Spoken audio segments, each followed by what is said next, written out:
Are you unsure about how to use dark makeup colors? Today I'm going to show you a soft and beautiful makeup look using some of our deepest type 2 tones.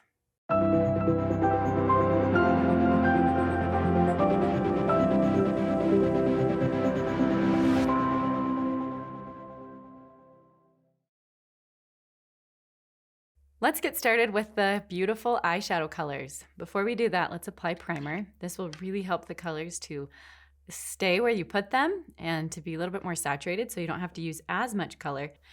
And it really does make a difference. Now, it doesn't matter what your natural skin color is because this will just be covered up. So if it's lighter than dark or darker than this, that will be just fine. You can just kind of smooth it out with your fingers. You can apply this just with fingers. I find that I can get a little bit more product on when I use a brush. For the eyeshadows, we've got some oldies and goodies. I said we'll be using some dark colors, but it will create a really soft look. Technique is going to matter in this look. These two, this brown and this soft kind of shimmery beige, are in the 12 palette. So if you have the 12 palette, you'll have these colors. But I really love this brown because it's a good milky brown. A lot of browns in eyeshadows can go bronzy or have a gold undertone, or they can be too gray, which works well for us, but then you're ending up with a gray shadow and not a brown shadow. So this is a really true type 2 milky brown. It's great. For this application, you want to use the blender brush. If you don't have this brush, you need to get it because this is a must-have. I use it all more than any other brush and any makeup look, but this will be specifically useful for today's look. So let's get started with the brown, and I'm going to start with the darkest color first in this look. So tap the blender brush, just kind of the top. You can see that's well coated. And now I'm going to tap it off because we really just want to keep it light. And starting in the halfway point, maybe a little bit over, but start in the middle just in case you get it over a little too far. And working out, we're going to apply this brown color. Now, see how light that is when we get it on our eye? That's what we're going for. And this primer is now really working for us because it's helping the color show up and you don't have to use as much as you would. And it's also not like skin is moist and it's going to kind of, sometimes your makeup melts into the skin. The primer will help stop that. It just creates a nice barrier. Gonna get a little bit more, always tap. I made this mistake when I was practicing this look. I'd be like, second time around, oh no, too much. So just keep tapping. I don't always do this with every makeup look, but when I'm dealing with the darker shades, that's an important step. Now I wanna just keep filling it in. You can go over the whole lid and then up to the bone and even up above through the crease and over on the top of it, depending on your eye shape. You can see when I relax my eyes, I have a lot of eye space when I keep my eyebrows up, but when my eyes are normal and relaxed, it's going to hide a lot of the color that I put on. So you wanna just kind of check in with your relaxed eye and see where things are at. Okay, that feels good for this. We'll come back and blend in a moment. Now I'm going to do the next eye. Keep applying and tapping. And I just love this brown. It is such a soft brown, such a type 2 brown. Type 3s and type 1s, they get those really rich, dark browns. They don't work for us. It'll look too harsh. So this is a great, perfect color for us. And then obviously type 4s, they do the black, which I don't even want to try that on me. It would look scary. But this, it's creating a shadow effect, a dimension, kind of a drawing you into your eyes. Okay, we will come back and blend this in a moment so it doesn't look so smudgy. We are going to now use this really pretty purpley, burgundy, maroony color. And this is also a dark color. Let me just show that. So look, yeah, that looks like a nice eye look. Kind of scary, right? So again, technique's everything with this. Now we're going to use the angled shadow brush. This is my other favorite brush that I love to use. It's got a really nice angle and it's stiff, and so it can really get precise movement. So we're just going to tap the top of it. You can see that color's on there really nice. Tap it off again. And now using it up and down vertically, we are going to just tap right on that bone over the edge of where that brown came. Okay, you don't need much, just a little bit of color, and that's going to kind of bring the brown to life by adding this color. And you could do this with any other color. This could be a transition color, so it could be a little bit more of a medium shade. But I really liked bringing these two colors together. Okay, tap that in. All right, now that's getting to be a little bit we need to blend. We'll just say that. So I'm taking the blender brush. Now, if you have two of these brushes, you can just use the one you didn't use earlier, or just take a little napkin or cloth and just wipe off that brown. You want this brush to be bare. That was kind of a new concept to me in the earlier years of learning to do my makeup, was that you could use a brush with nothing on it to do your makeup. And that is actually an essential tool, is a bare brush. So we're going to just blend where these colors connect and soften it up a bit. Now just look at the difference between those two eyes. You have this one that's a little bit dark and smudgy and some obvious lines, where this one's now really coming together. And we'll even do some more blending in a moment.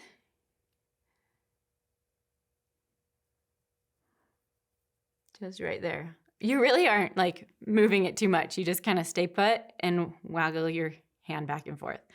And it's just enough to mix those colors. If I was doing big movements, then all of a sudden I'm gonna just have a big smudge. It's like when you take an eraser and then you actually don't erase anything. It's just like this big mess. You don't wanna go too far, just a really nice soft blending. Now we're going to add this really pretty, it's like a shimmery beige. Going to coat both sides. This we don't need to tap. You could blow to get maybe some of the dust that might fall out to get off the brush, and so you just really have that saturated color on the brush. This we're going to use to highlight and just add that pop of brightness. So we're going to do this right where we have no color yet, in the middle, in the corner of the eye. And you're just gonna brush it so it kind of meets the brown. And then we're also going to do it right underneath the eyebrow bone and then bring it down. Okay, now we'll blend those in a minute as well. Let's get the other eye. Inner eye, and you can see how adding this, it's almost like a Neapolitan effect now with the vanilla, strawberry, and chocolate going on. You can see how that brightness really brings the other colors to life, opens up your eyes. Let's take this blender brush and make sure that it's bare again. And you're just going to brush that into the brown. Again, we're not going all the way. We're just kind of softening where those lines meet. Now this is where you can assess, okay, are the eyes even? I feel like I want just a teeniest bit of brown, like right there. So just a really light application just to even it out on each eye. Okay, so that's the eye look. You could go darker with this, you could go lighter with this, depending on what you're looking for. You could use less brown and more of the shimmery beige, or you could even try the purple, starting with the purple where I put the brown and then add the brown to it as the transition color. So a lot of options when even just using 3 colors. All right, let's move to eyeliner. We're using dark plum. So this is kind of like the purple and the brown got married now with this eyeliner. And it's just a really, it's a deep purple, dark plum. Now we're going to just apply this right along the lash line, pulling my eye out. Now it kind of gets bumpy along the way, but we're gonna come back and fix that. So right now I'm really just focusing on getting the color on about as far as I want it, which isn't all the way. I'm gonna stop where that light beige is really prominent and just leave it there. Now it feels severe and a little bit bumpy. So we're going to take a liner brush, and I'm actually going to dip into the brown just a bit, and it's going to just really deepen and also soften, because this brush now will take out any of those harsh bumps or where the line starts and ends and diffuse it. Look at the difference.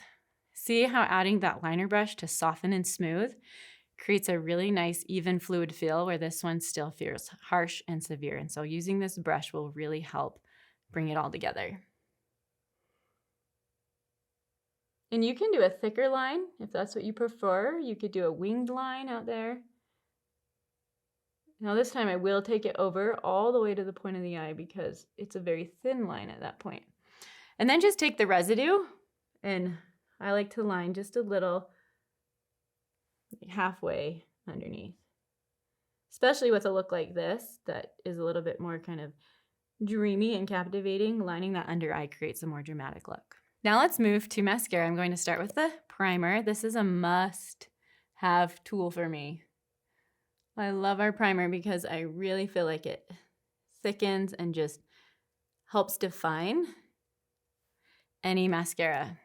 Speaking of must-have tools, this Eyelash Definer is the best. I accidentally left it here at the office the other day and I didn't have one and I was like, what do? I don't have my lash definer because I've noticed such a difference. Now just watch, okay?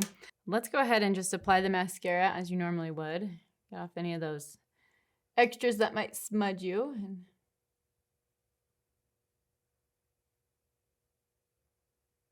And you know, before the lash definer, I would do my best to be like, come on, lash brush, you can do it. Separate those eyelashes. But you get kind of clumpy. You get some like clumps on the end and it's sticking together. Lash definer to the rescue. Start at the base of the lashes. Pull up. I love it. It's better than a spoolie because it's metal. A spoolie gets like gunk on it. It gets stuck together itself. It's not able to get through the lashes completely. Do you see how that just smooths it all out?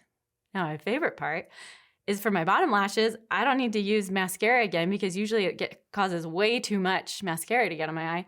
I just take the mascara that I picked up while I was combing through my lashes, and now I'm just going to place that on my bottom lashes. Just a little bit of color right there. So this is a great must-have tool. And like I'm all about a really quick makeup routine, but I've found that I will take the extra 30 seconds to use my lash definer because I get such a better result. This is the black brown that I'm using, and this is our darkest of the two browns that we offer. And with this look, I really wanted to deepen the eyes because we're using that brown, so I opted for this one. Okay, let's use that lash definer again. And I tend to have some eyelashes that are like quite a bit longer, so unless I use this eyelash definer, like those will be the ones that are kind of sticking out and uneven. And this just helps make all the lashes really stand out together. Again, use that on the bottom. And then I just take the bottom of the tool and just wipe off any makeup that may have caught on any of the shadow. There's the whole eye look complete. And what I'm noticing is that my eye color is coming forward. And that's what Dressing Your Truth is all about when it comes to makeup, is bringing your true beauty forward. And when you're in the right colors, using the right tools and techniques, it is a really easy process. Let's move to blush. I'm using this really pretty pink. This is like a must-have go-to pink for all type 2s. You're just going to tap the blush brush in and just really easy. This is a nice angled blush brush. I really like this because it just helps keep the color in the right spot and make the application really easy. I usually just put a little on my nose. All right, my lips are feeling pretty bare now. Let's get some color. And color we will. We are using our Napa Valley red. This is a really popular color. A lot of you have this and love it, and some of you might have gotten it and been scared, like, that is a ton of color. I'm going to show you how to use it in a new way today that I'm really excited about. But first, let's use our lip liner. Between the primer and the lip liner, this lip color will stay on a nice long time.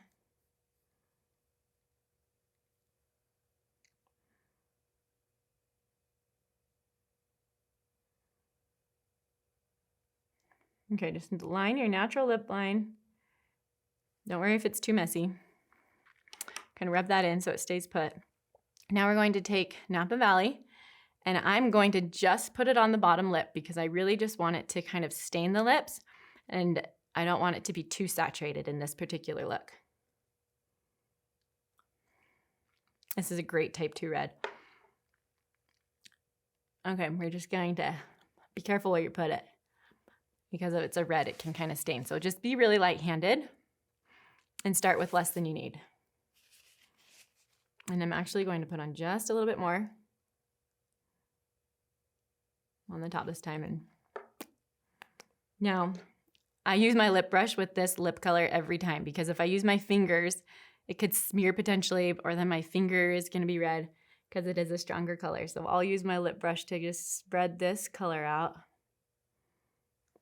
Okay, now this is a brighter pink. This isn't a color I would wear with this eye color. I feel like it doesn't quite go together, although most colors you can really jive together.